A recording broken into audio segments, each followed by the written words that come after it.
Hello,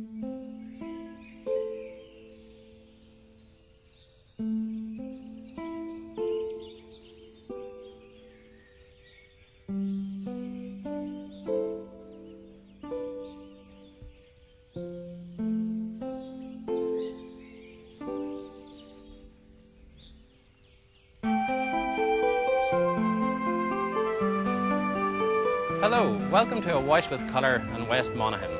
This is the town of Clones, situated 1 mile from the Northern Ireland border and County Fermanagh. Later in the programme, I'll introduce my special guest, this town's most famous son, as we go a few rounds with a watercolour painting.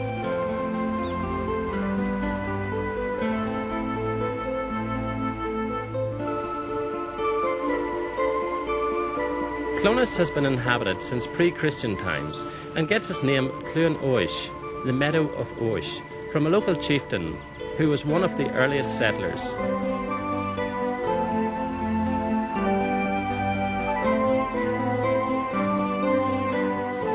The town of Clones developed from a 6th century monastic settlement founded by St. Cernach.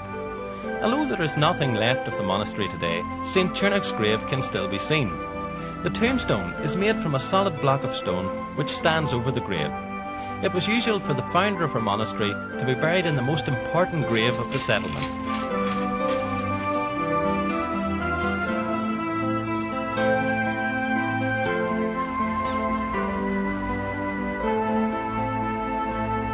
This building is referred to locally as the Wee Abbey. It dates from the 12th century and marks the next stage of development in the story of Clones. It was not until the 17th century that Clones became a town. Its central location ensured that it developed as a centre of trade and commerce. It became a crossroads for all aspects of human contact and a thriving market town. In the 19th century, the arrival of the Ulster Canal and the Great Northern Railway increased the town's importance as a commercial centre. Over 300 local people were employed on the railway, but the good times were not to last. With the signing of the treaty in 1922 between England and Ireland, Clones became a border town. Customs officers were put in place on both sides of the border, and things became awkward for business and commerce.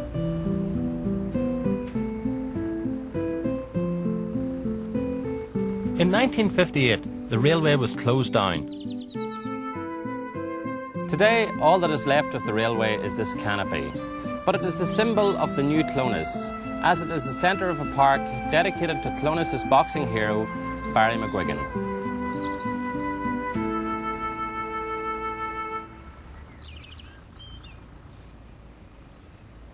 Clones has become a centre for the arts and crafts. The town was recently the setting for Neil Jordan's smash hit movie, The Butcher Boy. Local artist and signwriter Harry Cleary and his wife Cynthia are continuing a tradition passed down by his father.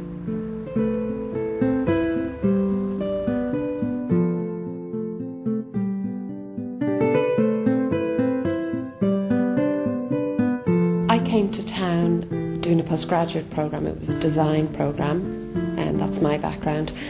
And I was based in a small craft company called Clones Lace, and I met Harry when I came to town. Came here for 15 weeks, 6 years ago, and never left. Well, do you find there's a lot of demand for this in the pubs around the area?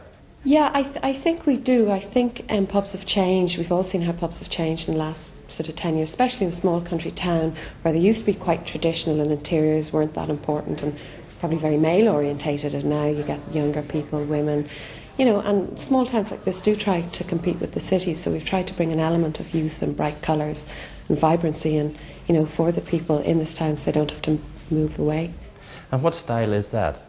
It's actually a style called Art Nouveau that was very popular in Paris in the 20s, and I've taken the pictures from an artist called Alphonse Mucha. I thought his work was very Celtic and very sensitive, but also very bright and quite good for an atmosphere in a lively pub. It's acrylic paint mixed with a medium, acrylic medium, and then we've put over a glaze over it to protect it so it can be washed down. I still work in fashion and textiles as well. I try to mix the two. Textiles is very important in pubs. We can do the painting, but we can also look after curtains and furnishings and that end of things as well. I think people look for something else rather than sort of beer and a comfy chair. I think people like to sit in a nice environment, and people appreciate the extra that the pub goes to decorate the place and make it comfortable and relaxed and modern too. Well, the drawings on the wall of all the Gaelic footballers, do you have an interest in Gaelic football, Harry? Oh yes, yes indeed. Paddy, the proprietor here, wanted to keep his sporting crowd in this end of the pub, so he wants this place to sort of grow, you know, and when anybody makes their mark in Ulster football, we'll get them up on the wall, you know. So, it was part and parcel of the job. Paddy gave us the brief to come up with a theme, and between the two of us, we sort of worked out this is the way we go about it, you know. You have a great likeness in some of the figures there, so do you know all the people personally? Or oh, no, no. A lot of them give me a lot of trouble now, you know, sleepless nights, working at faces. Well, you're both in business together now, Cynthia. Is that business based in Clones? It is, yes. This year we've really tried to expand the business. We were lucky enough to get a Peace and Reconciliation grant, which will help us stay in town and hopefully employ people. And as the business grows, you know, we will be able to employ people and make it bigger and go nationwide. Even we're hoping to go abroad and try and do pubs abroad too, which is a great thing to look forward to. I leave Harry and Cynthia to get on with their wall mural. I'm off down the road to a small village called Aniella to meet two more artists, husband and wife team Pat and Liz Christie. They have brought together their individual crafts to form a company called Ironweave. Their creations are amazing. I use Monet's paintings, mainly Monet's paintings for inspiration. I liked Monet. When I was at school, I was introduced to Monet by my art teacher, and the interest always stayed with me. And when I came back here to start weaving again, it was the natural progression from what I used to do at college. I went back to doing what I knew how to do, and I sat down with my Monet book and worked from there. I started off and I did up shade cards from the yarns that I was after buying in to match the paintings. So I chose 5 or 6 paintings. But now I would just sit down with the painting and work directly from that. It would be like my palette, and I would take the cones off the shells as I would see them in the painting and work from that, work from the cones then and build up the colours into the warp. So then when the warp is on the loom, you put a different colour through it, and things can happen on the loom then. You can try out different textures, and you're always experimenting and changing, and things will develop. Well, that loom was bought from Sweden.